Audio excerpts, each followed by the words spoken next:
Φτιάξαμε ένα πολύ ωραίο ψηφοδέλτιο με 6 ανθρώπους πάρα πολύ αξιόλογους. Το παραδεχτήκαν όλοι στον ομό μας, χωρίς πολλά χρήματα.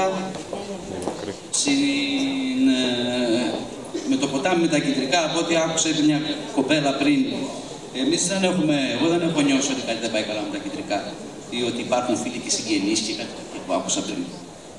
Όλα καλά. Υπήρχε η Ελένη Γεωργοπούλου που έκανε τα πάντα για μας. Λοιπόν, περισσότερα τώρα πολιτικά εγώ δεν ξέρω να λέω. Εγώ θέλω να πω το εξής και έχω να προτείνω το εξής.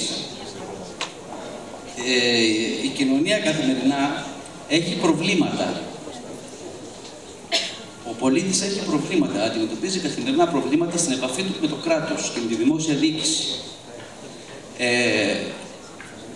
Πιστεύω ότι πρέπει να δημιουργηθεί μια ομάδα άμεσης επικοινωνίας με την Πανελλήνια Επιτροπή και τα προβλήματα του πολίτη καθημερινά να τα καταγράφουμε και να μπορέσουμε να δώσουμε λύσεις τις οποίες θα επικοινωνήσουμε για να μπορέσουμε να έχουμε μια διεύρυνση, να μπορέσουν να έρθουν και άλλοι στο ποτάμι.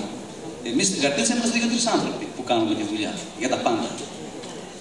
Λοιπόν, όταν πηγαίνει κάποιος να κάνει έναρξη επαγγέλματος και να πάρει μόνιμη κατοικία από το χωριό του, από το χωριό του πατέρα του, και του λένε έλα μετά από 2 χρόνια, το 2015, αυτά τα πράγματα ρε παιδιά είναι πίστευτα, δεν γίνεται. Πώς θα ενισχύσουμε την επιχειρηματικότητα?